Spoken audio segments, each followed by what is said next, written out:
Criticism of the act of 1919। दोस्तों पिछले दो स्लाइड्स में अगर आपको याद हो तो हमने गवर्नमेंट ऑफ इंडिया एक्ट 1919 पे बात किया था। और आप जानते हो कि कोई भी एक्ट हो, कोई भी कानून, कोई भी लॉ परफेक्ट तो नहीं है। अगरचे गवर्नमेंट ऑफ इंडिया एक्ट 1919 उस वक्त जो दिया गया था वो काफ़ी हद तक इम्प्रूवमेंट थी, वो इस बात से इख्तलाफ नहीं रखा जा सकता कि वो गवर्नमेंट ऑफ एक्ट 1909 को इम्प्रूव किया गया था, लेकिन इस एक्ट को इंडिया में फिर भी तस्लीम नहीं किया था क्योंकि इंडियंस इससे बढ़ के चाहते थे। और फिर दर हकीकत इस एक्ट के अंदर भी कई ऐसे फ्लॉज थे जिनके बेस पे हम कह सकते हैं कि this was not a good act. So आज हम उसके अंदर मौजूद उन फ्लॉज के ऊपर एक नज़र दौड़ा रहे हैं। तो मेरी आपसे रिक्वेस्ट ये है कि आप इस क्लिप को एंड तक देखें। यहाँ ये बताते चलें कि दोस्तों ये आगा खान बोर्ड से जो बच्चे एग्ज़ाम में अपियर हो रहे हैं उनके लिए चैप्टर नंबर 2 का ये लास्ट स्लो है। सबसे पहली जो ड्रॉबैक थी या डीमेरिट थी वो डायराकी जो इंट्रोड्यूस कराई गई थी। आपको याद हो तो प्रोविंसेस के अंदर डायराकी इंट्रोड्यूस कराई गई थी, यानी सब्जेक्ट्स को दो लिस्टों में तकसीम किया गया था, रिजर्व सब्जेक्ट्स और ट्रांसफर सब्जेक्ट्स में। तो ये जो डायराकी है, in fact this opposed political theory, ये पॉलिटिकल थ्योरी के साथ सूट नहीं करती है। इससे कई मसाइल पैदा होते हैं। इनफैक्ट ये सबसे बड़ा जो इशू था वो यही था कि जो प्रोविंसेस के अंदर डायराकी इंट्रोड्यूस कराई गई थी। अब इसी डायराकी की वजह से क्या हो गया कि मिनिस्टर्स और काउंसलर्स के दरमियान एक क्रैश पैदा हो गया। मिनिस्टर्स जो थे वो रिप्रेजेंटेटिव्स थे लोगों के। ये जो मिनिस्टर्स थे, मिनिस्टर्स चूँकि लोगों में से इलेक्ट होकर आते थे, in fact they were representatives of people, तो इनकी तवज्जो ज़्यादा से ज़्यादा आम लोगों की कामों में होता था और शॉर्ट रन पॉलिसीज़ के ऊपर ज़्यादा होता था, क्योंकि जो भी पॉलिटिकल अपॉइंटी होता है उसका इंटरेस्ट शॉर्ट रन में ज़्यादा होता है। जबकि दूसरी तरफ जो काउंसलर्स थे, अब ये काउंसलर्स जो है ना नॉमिनीज होते थे ब्यूरोक्रेसी से, और इनके पास एक अलग तरफ से इख्तियारात मौजूद होते थे। तो इनकी शॉर्ट रन पॉलिसीज़ के ऊपर इतनी तवज्जो नहीं होती थी। इस वजह से एक टसल रहा, मुसलसल टसल एक रहा मिनिस्टर्स वर्सेस काउंसलर्स। तो ये एक बहुत बड़ी ड्रॉबैक थी। दूसरा जो है ना, मिनिस्टर्स के पोजीशन बहुत ज़्यादा वीक था। मिनिस्टर्स को एक ही टाइम पे दो अपने आकाओं को सेटिस्फाई करना था।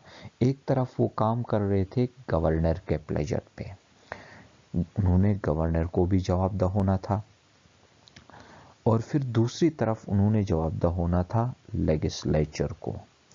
तो मिनिस्टर्स समझो यूं थे कि वो बिल्कुल पिसे हुए थे। एक तरफ से उनको गवर्नर की तरफ से खिंचाई, दूसरी तरफ से उनके लेजिस्लेचर की तरफ से खिंचाई।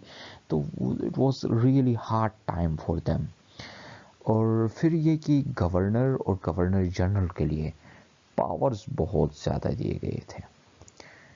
पहले हमने पढ़ा ना, आपको याद हो तो, गवर्नर्स के पावर्स, उन गवर्नर के पावर्स वो बिल पे उनकी फाइनल से थी, और फिर जो सेंट्रल बजट था वो सारा का सारा उनके अंडर में था, और वहीं गवर्नर ही मिनिस्टर को अपॉइंट करता था, और फिर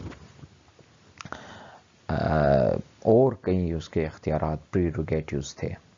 तो ये एक बहुत बड़ा मसला था। और इसके स्पेशली गवर्नर्स के जो पावर ऑफ अपॉइंटिंग मिनिस्टर्स था, इससे भी ऊपर वाले पॉइंट पे बहुत ज़्यादा हो रहा था।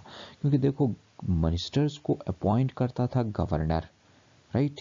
इनकी अपॉइंटमेंट करता था, मिनिस्टर्स की अपॉइंटमेंट गवर्नर करता था, और इन लोगों ने आंसरेबल होना था लेजिस्लेचर को। तो ये बहुत बड़ा इशू ये भी था। फिर डिपार्टमेंट ऑफ फाइनेंस जो था वो एग्जीक्यूटिव काउंसिल के अंडर में होता था, यानी पैसे जितने थे वो सब के सब होते थे एग्जीक्यूटिव काउंसिल के अंडर में। اور ڈیولپمنٹ کا جو کام تھا وہ رہتا تھا منسٹرز کے انڈر میں. یعنی اسی طرح تھا کہ پیسے کسی اور کے پاس ہوتے تھے، کام کی ذمہ داری کسی اور کی ہوتی تھی. تو اب لوگوں کے سامنے جو کام کے ذمہ دار تھے وہ منسٹرز تھے. لوگوں نے پوچھنا منسٹرز سے تھا، لیکن جو ریسورسز تھے وہ ایگزیکٹو کاؤنسل کے پاس تھے. تو اب یہ بیچارہ منسٹر کہاں جائے؟ تو اس نے کیا کیا تھا، منسٹرز کو ایک طرح سے پریس کیا تھا، ان کے اوپر رسپانسبلٹیز ڈال دیے تھے، لیکن ان کو ریسورسز نہیں دیا تھا. تو یہ پھر کام کیسے چلتا آپ خود اندازہ لگا سکتے ہو. پھر جو بجٹ تھا، بجٹ کے اندر بہت سارے نان ووٹیبل آئٹمس تھے. ووٹیبل آئٹم دوستو ایسے آئٹمس کو کہتے ہیں جن کے اوپر ڈیسیجن ووٹنگ کے ذریعے ہوتی ہے. نان ووٹیبل آئٹم جس کے اوپر ووٹنگ نہیں ہوتی ہے. تو بجٹ کے اندر بہت سارے نان ووٹیبل آئٹمس تھے. تو یہ بھی اس کی ایک بہت بڑی ڈرا بیک تھی. تو جو اس کے میجر ڈی میرٹس تھے ان میں ڈائریکی کا ہونا اور پھر گورنر کے پاورز، یہ دو مین ڈرا بیکس تھے. اب ڈائریکی کی وجہ سے اوپر کے یہ 3 ایشوز بن گئے. ڈائریکی کی وجہ سے ہی منسٹرز اور بیوروکریسی کے درمیان یا کاؤنسلرز کے درمیان ایک ٹسل پیدا ہو گیا. اب بیچارہ منسٹر بہت پسا رہا کیونکہ اس نے گورنر کو بھی سیٹسفائی کرنا تھا، لیجسلیچر کو بھی سیٹسفائی کرنا تھا. اس نے گورنر کو اس لیے سیٹسفائی کرنا تھا کیونکہ اس کو اپوائنٹ کرنے والا، اس کو ڈسمس کرنے والا گورنر تھا، اور پھر اس نے لیجسلیچر کے سامنے جواب دہ ہونا تھا. اور پھر گورنر جنرل کو بے تحاشا اختیارات.